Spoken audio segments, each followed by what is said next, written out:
जब भगवान श्री कृष्ण जी अपनी माता देवकी और पिता वासुदेव को कंस के चंगुल से छुड़ाने के लिए गए थे तो उनकी उम्र जानते हो कितनी थी?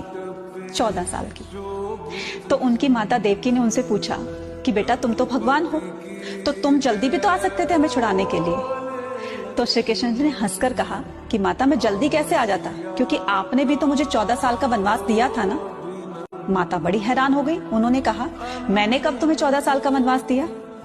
तब श्री कृष्ण जी ने कहा कि पिछले जन्म में मैं राम था और आप मेरी माता केकई थी। तो बड़ी हैरानी से पूछा तो फिर यशोदा जी कौन है?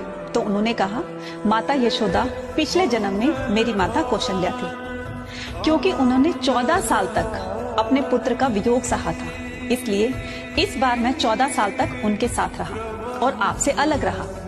कहने का मतलब ये कि इंसान चाहे हम किसी के साथ गलत कर रहे हैं और चाहे वो थोड़े दिनों की दुश्मनी हो या बहुत लंबे टाइम की दुश्मनी हो, लेकिन उसका परिणाम जो है न सिर्फ हमें इस जन्म में बल्कि आने वाले कई जन्मों तक हमें भुगतना पड़ता है। इसलिए याद रखिएगा, कर्म करो तो सही करो, अच्छी नियति के साथ करो।